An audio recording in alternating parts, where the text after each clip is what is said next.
ଜୟ ଜଗନ୍ନାଥ। ଜୟ ଜଗନ୍ନାଥ। ସ୍ୱାତି ଲଗ୍ନର ନୂତନ କାର୍ଯ୍ୟକ୍ରମ ଅତିଥିଙ୍କ ସହ ଆଳପକୁ ଆପଣଙ୍କୁ ସ୍ୱାଗତ କରୁଛି ଆଜ୍ଞା। ଆଜ୍ଞା ପ୍ରଥମେ ଆପଣଙ୍କର ପରିଚୟ। ନମସ୍କାର, ଜୟ ଜଗନ୍ନାଥ। ମୁଁ ହଉଛି ଶାନ୍ତନୁ ବିଷୋଇ। ଆମ ଘର ହଉଛି ନୟାଗଡ଼ ଜିଲ୍ଲା ଅନ୍ତର୍ଗତ ପୁରାଳ ଗ୍ରାମ ପଞ୍ଚାୟତର ଦଣ୍ଡର ଗାଁ। ମୁଁ ଗୋଟେ ଛୋଟ ନିମ୍ନ ମଧ୍ୟବିତ୍ତ ପରିବାରରୁ ଆସିଛି। ପିଲାଦିନୁ ମୋ ନିଜର କହିବାକୁ ଗଲେ ପିଲାଦିନ ମୁଁ ବହୁତ ଦୁଷ୍ଟ ଥିଲି। ଏମିତି କାହା ବାଡ଼ିରୁ ଚୋରି କରିବା, କାହାକୁ ରାସ୍ତାରେ ଜଗିକି ବାଡ଼େଇବା, ଏମିତି ସବୁ। ଯାହା ମୋର ସେତେ ବଳ ନଥିଲା, ମୁଁ ସେତେବେଳେ ବହୁତ ପତଳା ଥିଲି। କିନ୍ତୁ ଆମେ ତିନି ସାଙ୍ଗ ଥିଲୁ, ଜଣେ ପ୍ରସନ୍ନ ରାଉତ, ଜଣେ ସୂର୍ଯ୍ୟମଣି ଖାଡ଼ଙ୍ଗା, ଆଉ ଜଣେ ଥିଲେ ସତ୍ୟଜିତ ମିଶ୍ର। ଯାହା ସେଥିରେ ମୁଁ ଝଗଡ଼ା ଲାଗିବି ସେମାନଙ୍କୁ ଡାକିଦେବି, ସେମାନେ ସେ ବାଡ଼େଇବେ ସବୁ, ମୁଁ ଖାଲି ସାଇଡ଼ରେ ରହିବି। ଏମିତି ହେଇକି ଆମେ ତିନି ଜଣ ଭାରି ଦୁଷ୍ଟ ଥିଲୁ। ବର୍ତ୍ତମାନ ସବୁ ଯିଏ ଯାହା ରାସ୍ତାରେ ଅଛୁ। ମୁଁ ବର୍ତ୍ତମାନ ମୋ ଦିଗ ବଦଳେଇ ଦେଇଛି, ବାହାରେ କରୁଛି। ଆଉ ବାପା ଜଣେ କୃଷକ, ବୋଉ ମୋର ସ୍ୱର୍ଗବାସୀ, ଘରେ ସ୍ତ୍ରୀ ଅଛି, ଦିଟା ଝିଅ, ଗୋଟେ ପୁଅ। ନିଶ୍ଚିତ ଭାବରେ ସାର୍, ବର୍ତ୍ତମାନ ଆପଣ ବାହାରେ ରହୁଛନ୍ତି, ତା ସହିତ ଆପଣଙ୍କୁ ଆମେ ଦେଖୁଛୁ ପ୍ରତ୍ୟେକ ସମୟରେ ଆପଣ ସାହିତ୍ୟ ପ୍ରତି ଅନେକ ଆପଣଙ୍କର ରୁଚି ରହିବା ସହିତ ସାହିତ୍ୟ ପ୍ରତି ଅନେକ ଭଲ ପାଇବା ରହିଛି। ତା ସାଥିରେ ଗୋଟେ ସମାଲୋଚନା ଗୋଟେ କରିବାର ଗୋଟେ ବହୁତ ଗୋଟେ ଯୋଉଟା କି ବଡ ବଡ ସାହିତ୍ୟିକ କବି ମାନେ ଡରୁଛନ୍ତି, ଆପଣ ସେଇଟାକୁ ଆପଣେଇଛନ୍ତି।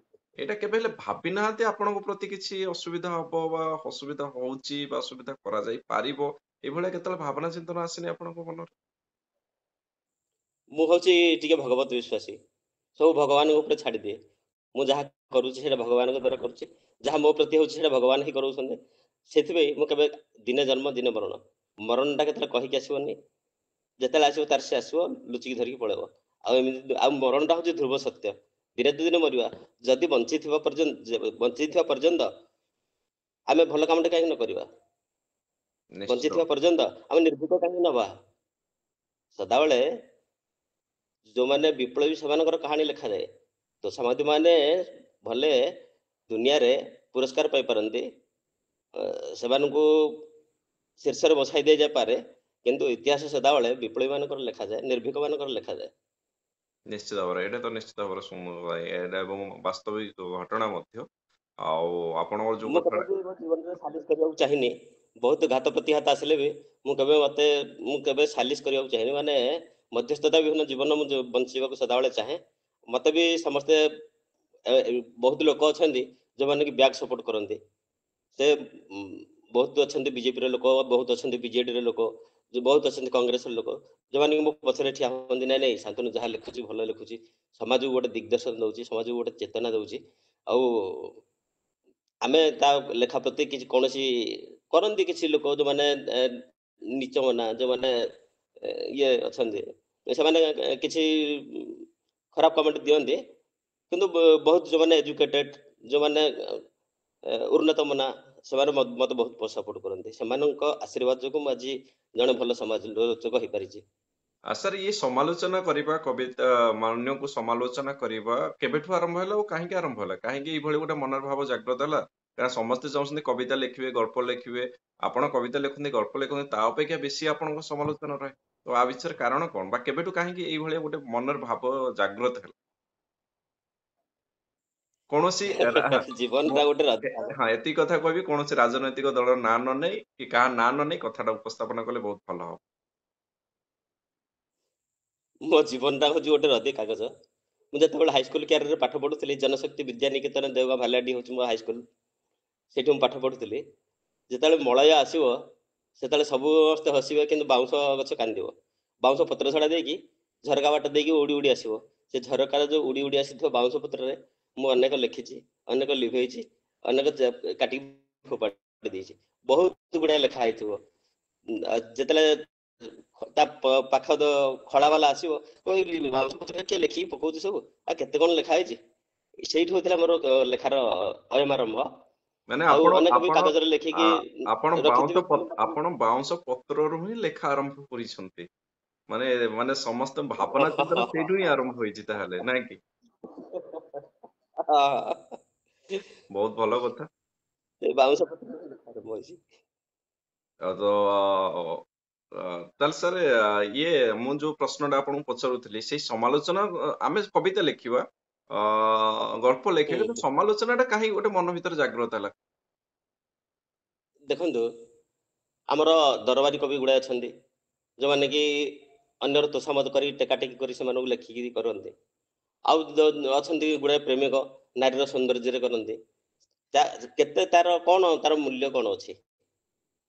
ତାର ମୂଲ୍ୟ କଣ ଅଛି? ମୁଁ ସେଇଠୁ ଭାବୁନି। ସଦାବେଳେ ସମାଜରେ ସଂସ୍କାର ଆଣିଲେ, ସମାଜକୁ ଗୋଟେ ଦିଗଦର୍ଶନ ଦେଲେ, ସମାଜର ଖରାପ କଥାଟାକୁ ନିନ୍ଦା କଲେ ସମାଜଟା ସୁଧରିବ।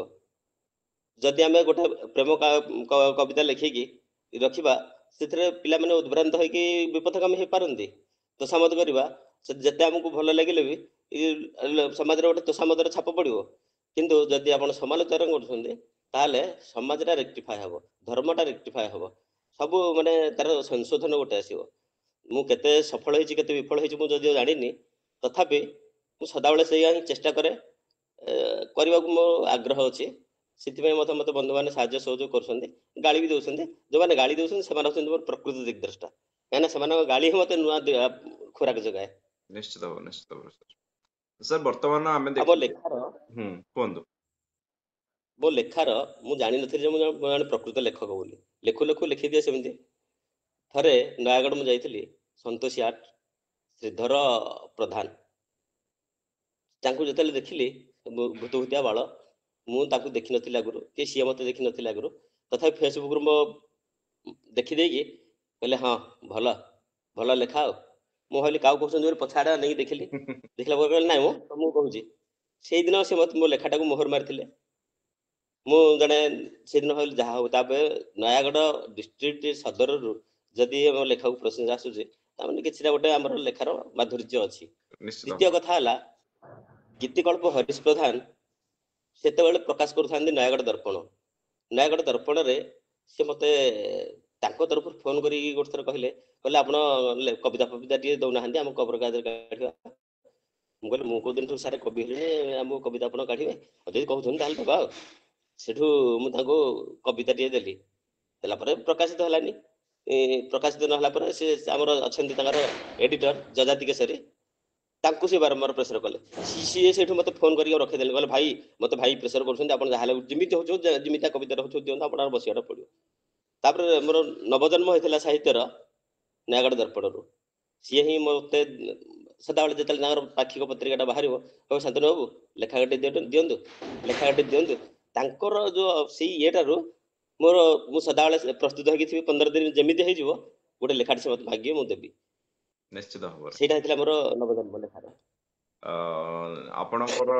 ଆପଣଙ୍କର ପ୍ରଚ୍ଛଦ ପଟରେ ବା ଆପଣଙ୍କୁ ପ୍ରେରଣା ଦେବାରେ ଶ୍ରୀଧର ପ୍ରଧାନ ଯେତିକି ଆଗ୍ରହ ବା ଯେତିକି ଶ୍ରେୟ ନେବେ, ନୟାଗଡ଼ ଦର୍ପଣ ମଧ୍ୟ ଆପଣଙ୍କର ଶ୍ରେୟ ସେତିକି ବି। କାହିଁକି ନା ନିଶ୍ଚୟ ନିଶ୍ଚୟ ଆପଣଙ୍କୁ ନିଶ୍ଚୟ। ଆପଣଙ୍କୁ ମାଗା ଯାଇଛି ବା ଆପଣଙ୍କଠୁ ଲେଖା ଗ୍ରହଣ କରିଛନ୍ତି ଏବଂ ଆପଣଙ୍କୁ ଗୋଟେ ପରିଚୟ ଦେଇଛନ୍ତି, ଏଇଭଳି କଥା। ସାର୍ ବର୍ତ୍ତମାନ ଆମେ ଦେଖିବା, ଅ, ଆପଣଙ୍କ ତରଫ ତ ଆମେ ଦେଖିଛୁ ଆପଣଙ୍କର କବିତା ଲେଖନ୍ତି, ଛୋଟ ଗଳ୍ପ ଲେଖନ୍ତି, ଆଉ ବେଶୀ ସମାଲୋଚନା କରନ୍ତି ଏବଂ ଅ, ଅନ୍ୟ କଥା ଗୁଡାକୁ ପ୍ରାୟୋରିଟି ଦିଅନ୍ତି। କିନ୍ତୁ ବର୍ତ୍ତମାନର ଯୁବପିଢି ସାହିତ୍ୟକୁ ଭଲ ପାଉଛନ୍ତି କି? ନା ସାହିତ୍ୟଠୁ ବିମୁଖ ହଉଛନ୍ତି? ବର୍ତ୍ତମାନର ଯୁବପିଢି ସାହିତ୍ୟ କଣ ଜାଣିବାକୁ ସେମାନେ ବର୍ତ୍ତମାନ ପରୀକ୍ଷା କରୁଛନ୍ତି।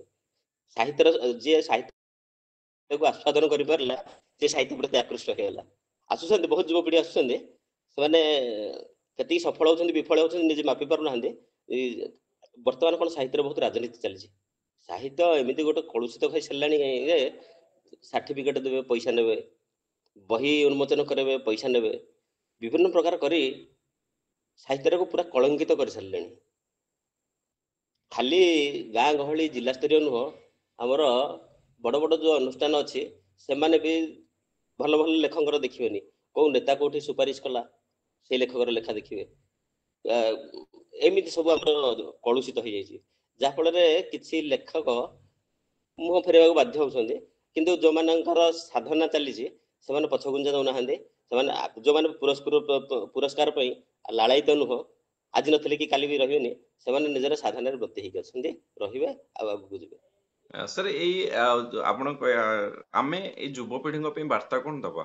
ସେ ମାନେ କେମିତି ଆମ ସାହିତ୍ୟକୁ ଭଲ ପାଆନ୍ତୁ, କେମିତି ଆମର ମାଟିର କଥା, ଆମ ମାଟି ପୁଅର କଥା ଚିରସ୍ଥାୟୀ ହୋଇକି ରହିବା ପାଇଁ କିଛି ବନ୍ଦୋବସ୍ତ କରନ୍ତୁ, ବା ଆମେ କଣ କରିପାରିବା ସେମାନଙ୍କ ପ୍ରଥମତଃ ହଉଛି ସେମାନଙ୍କର କର୍ତ୍ତବ୍ୟ କଣ, ସେମାନେ କଣ କରିବା ଉଚିତ, ଆଉ ଦ୍ୱିତୀୟ ପ୍ରଶ୍ନ ହଉଛି ଆମେ ମାନେ କଣ କରିବା। ଆମେ ଦେଖନ୍ତୁ, ହୁଁ ମୋବାଇଲ ଟି ଗୋଟେ ଡିଜିଟାଲ ଯୁଗ ଆସିଛି, ଯୁଗର ଅଗ୍ରଗତି ହେଇଛି, ସେଇଟା ମୁଁ ଯଦିଓ ନିନ୍ଦା କରୁନି, ତଥାପି ଜ୍ଞାନ ସବୁ ବହିରେ ଅଛି। ମୋବାଇଲରେ ଅଛି, କିନ୍ତୁ ଜ୍ଞାନ ବହିରେ ଯୋଉ ପରିମାଣରେ ଅଛି ଆଉ କୋଉଠି ନାହିଁ। ଯଦି ମୁଁ ମୋ କ୍ୟାରିୟରରେ ବହୁତ ଗୁଡ଼ାଏ ଡିଟେକ୍ଟିଭ ବହି ପଢ଼ିଛି। ବିଜୟ ରାଣାଙ୍କ ବହି ମୋତେ ପଢ଼ିବାରେ ସବୁଠୁ ଭଲ ଲାଗେ। ରହସ୍ୟ କୁମାର ବୋଲି ତାଙ୍କର ନାଁ ଥିଲା, ବିଜୟ ରାଣା। ତାଙ୍କର ମୁଁ ଆଉ ବହି ଦେଖୁନି କି ସେ ଲେଖକ କୋଉଠି ଅଛନ୍ତି ମୁଁ ଜାଣିନି, କି ସେ ଛଦ୍ମ ନାଁ ଥିଲା ବି ସେଇଟା ମୁଁ ଜାଣିନି, କିନ୍ତୁ ତାଙ୍କ ବହି ମୋତେ ବହୁତ ଭଲ ଲାଗେ। ମୁଁ ତାଙ୍କ ବହି ସଦାବେଳେ ପଢ଼େ। ମୁଁ ସେଇଦିନ ମୁଁ ଗୋଟେ ଏମଲେସଲି ଗୋଟେ ଖାମଖିଆଲି ଭାବେ ପଢ଼ି ଦେଇଥିଲି ବୋଲି ଆଜି ମୋ ଅଟୋମେଟିକ ମୋର ନିଃସୃତ ହେଇଯାଉଛି ଲେଖା ଗୁଡ଼ାକ। ଆପଣ ଭାବୁଥିବେ ଇଏ କୋଉଠୁ ଆଣୁଛି ଶବ୍ଦ, କୋଉଠୁ ପାଞ୍ଜି ଦେଖୁଥିବ କି ଆମର ଇଏ ଅଭିଧାନ ଦେଖୁଥିବ। ମୁଁ କେବେ କେତେବେଳେ ଦେଖା ଦେଖି କରେନି, ଲେଖିଲା ବେଳେ ତାର ସେ ଅଟୋମେଟିକ ନିଃସୃତ ହେଇଯାଏ ଲେଖା ଗୁଡ଼ିକ। ଯୁବପିଢ଼ି ସେମିତି ଯଦି ବହୁ ବହି ଅଧ୍ୟୟନ କରିବେ, ତାଙ୍କୁ ଯୋଉଟା ରୁଚି ଲାଗୁଛି, ସେମିତି ନାହିଁ ଯେ ଗପ ବହି ପଢ଼ିବେ ବୋଲି, ଯାହାକୁ କବିତା ଭଲ ଲାଗୁଛି କବିତା ପଢ଼ିବେ, ଯାହାକୁ ବିଜ୍ଞାନ ଭଲ ଲାଗୁଛି ବିଜ୍ଞାନ ପଢ଼ିବେ। ହଁ, ପଢ଼ିବାଟା ଗୋଟେ ହବି ରଖିବାଟା ନିତାନ୍ତ ଆବଶ୍ୟକ। କହିବାକୁ ଗଲେ ମୁଁ ବର୍ତ୍ତମାନ ମୋର ଗୋଟିଏ ବହି ପ୍ରକାଶିତ ହେଇଥିଲା, ଗଳ୍ପ ସଂକଳନ, ସେଇ ଦରପୋଡ଼ା କାଠ। ଦ୍ୱିତୀୟ ରହିଛି ଅଫେରା ସମୟ ସୁଅ। ଆଗାମୀ ଭବିଷ୍ୟତରେ ମୁଁ ଦିଟା ପଦକ୍ଷେପ ନେଇଛି। ଗୋଟିଏ ହଉଛି ଅନୁବାଦ ସାହିତ୍ୟକୁ ଯିବି, ଆଉ ଗୋଟେ ହଉଛି ଗୋଟେ ଉପନ୍ୟାସ ଲେଖିବି। ଆର ଅର୍ଥ ହେଲା, ମୁଁ ଜୀବନର କଷଟି ପଥରରେ ମୁଁ ନିଜକୁ କଷିବାକୁ ଚାହୁଁଛି। ପ୍ରକୃତରେ ଯୋଉ ବଡ଼ ବଡ଼ ଲେଖକ ଅଛନ୍ତି, ଯୋଉମାନେ ଆଗ ଧାଡ଼ିର ଲେଖକ ଅଛନ୍ତି, ସେମାନେ ଖାଲି କଣ ଲେଖିପାରିବେ, ଆମେ କଣ ଲେଖିପାରିବାନି?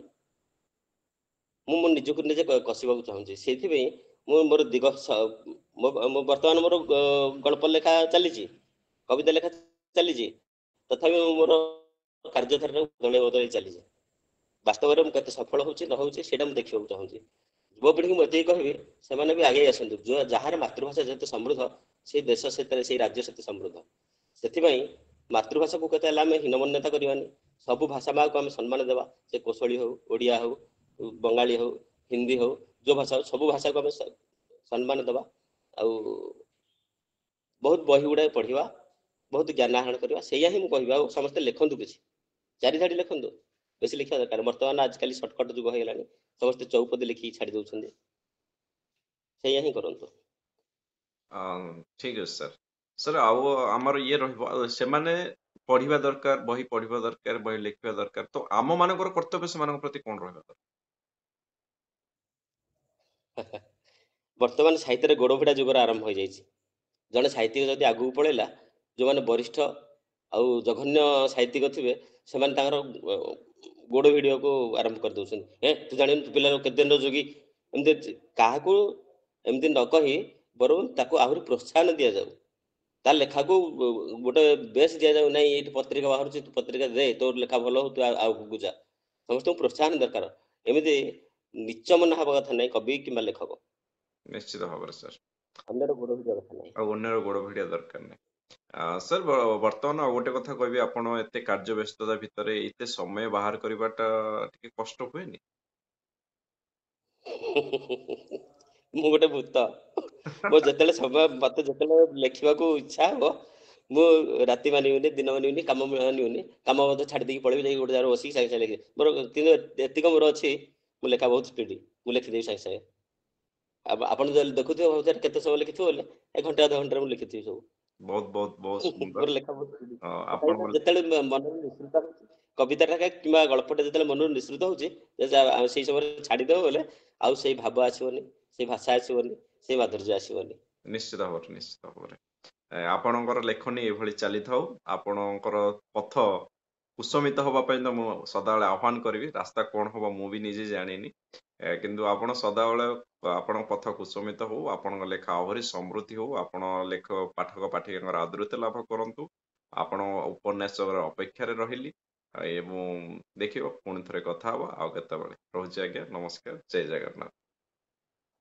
ନମସ୍କାର, ଜୟ ଜଗନ୍ନାଥ, ଜୟ ଜଗନ୍ନାଥ।